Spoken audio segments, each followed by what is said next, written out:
Hi guys and welcome back to another video. Just a quick one before the video actually starts. I just want to thank you for your favourites, your likes, your subscribes.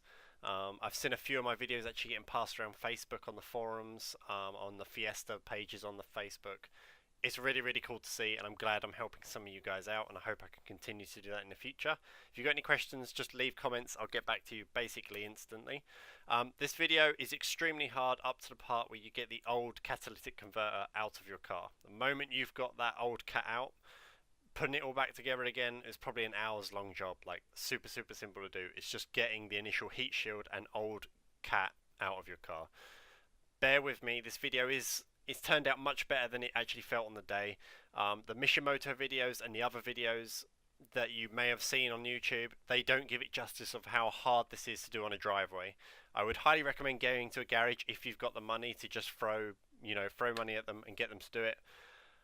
But basically, if you are going to do it on your driveway, you can do it, just don't do it in the conditions that I've done it in. Hope you guys enjoyed the video. Remember to like, favorite, and subscribe, and I'll see you guys in the future. And here we go.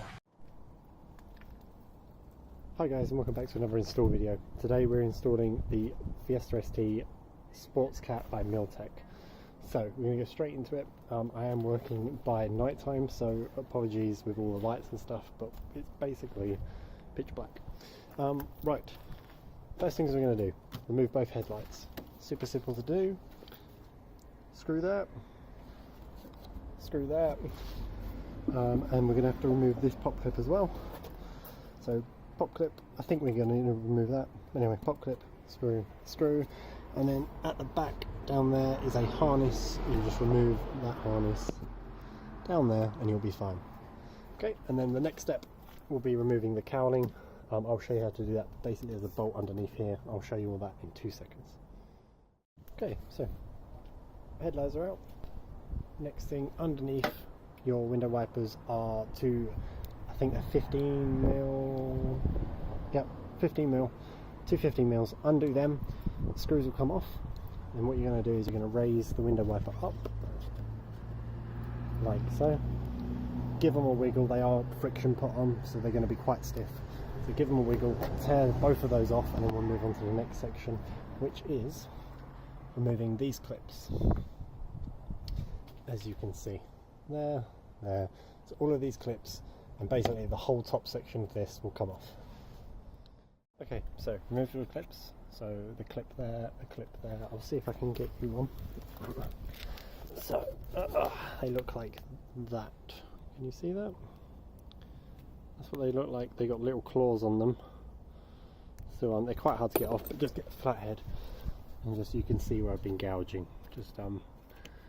Just gouge that bit there, pop it off, and then this, you'll see it's in like a channel, it just comes off.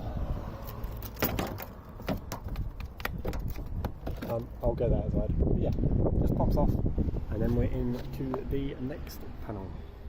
So, panel's off, next bit, 10mm socket onto there, undo that one, and the equivalent one on the other side, and then this panel will then come off, and you've got really easy access then to the back of your engine. We're also going to be removing this and this, so I'm going to undo this hose, that hose, and then once we get down there I'll show you the next hose. I've never done it before either, but yeah, first this, then this. See, I'm going to leave the intake itself in there. Forgot to mention this vacuum hose. It's a small clip, you can see it's undone there. Just put once again a flathead in there, pop it, it'll come undone. That vacuum hose is now out, so that's all good. And now I should,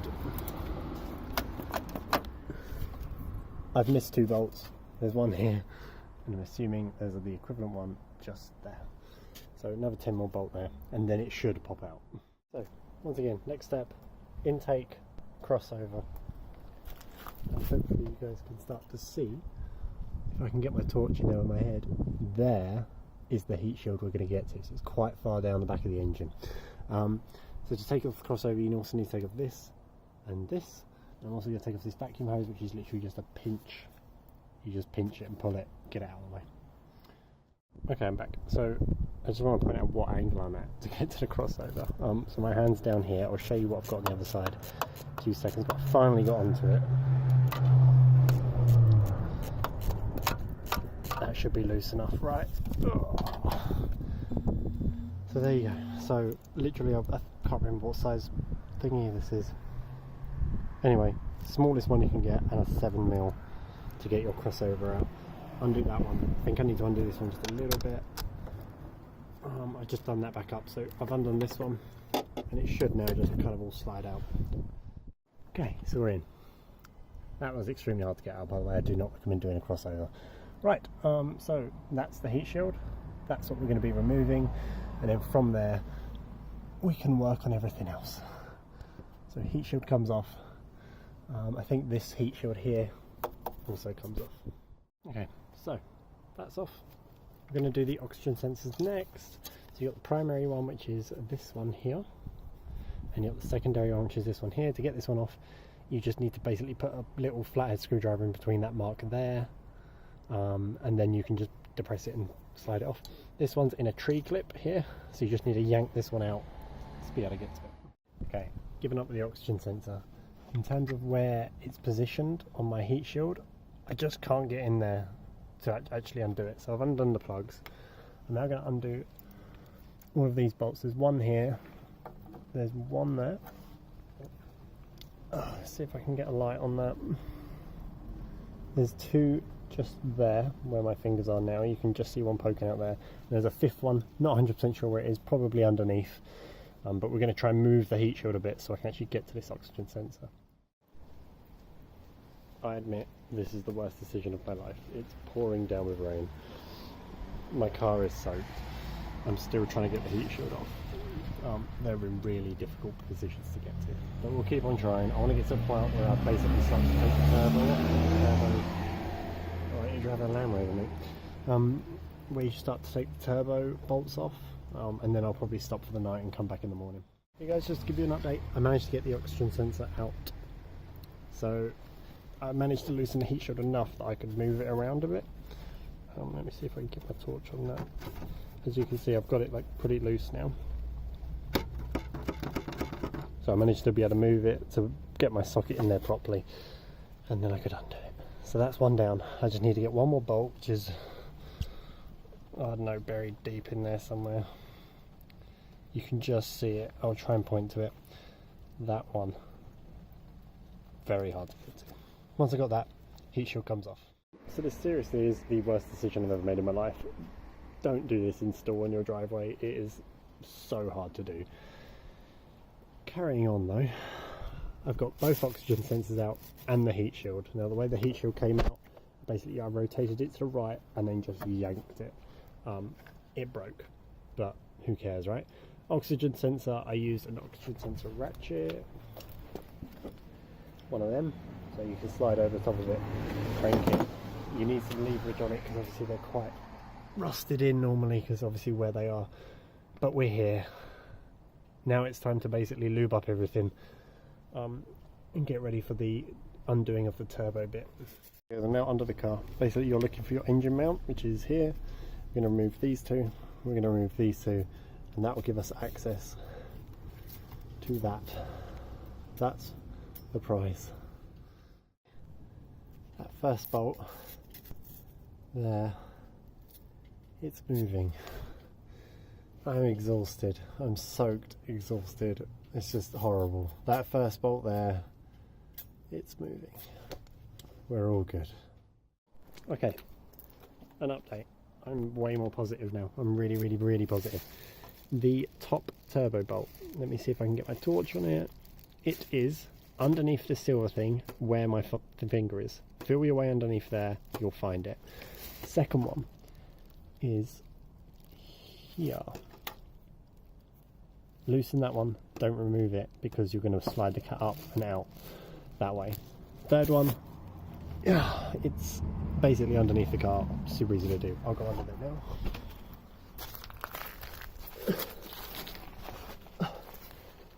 By the way guys, use tons of this. Right, we're under the car. Third one is there. I've also removed the exhaust from the cat which is here. They're two 15mm bolts. The turbo's 10mm. So I'm now going to basically push, as you can see, the turbo, or the catback, sorry, is really loose now. So I'm going to loosen this one just a little bit more and then take the cat out. Now the way the cat comes out, I think, is through this hole. I'm pretty sure it is. So we're going to go through here. Super quick update for you guys. The new cat is in. I'm doing up the turbo bolt now. Oops, underneath. There it is. It's much easier to get back in. I will show you the way to get the cat out in 2 seconds, but yeah, basically once it's back in, I've snugged the turbo bolts a little bit. I've done the exhaust. You're not going to be able to see that, but I have done the exhaust. There's one more last update. Basically I'm putting all of the stuff back on now. I have a leaky exhaust, so I don't think this gasket fits, or this fits onto here, I don't know. I'm going to take it to an exhaust shop tomorrow and just get them to sort this side of things. So currently I have a leaky exhaust, but that's fine. Everything else fits perfectly, so you know, everything up there is all done.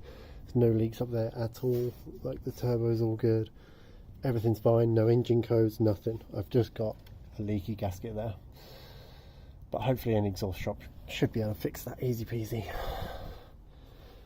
But yeah, otherwise I'm just putting it all back together now, ready for tomorrow. We're going to go to the exhaust shop, but seriously guys, it's once you've got the cat out, it's so easy. You just basically do everything in reverse. So tighten up that turbo bolt first, just a little bit, just to hold it on.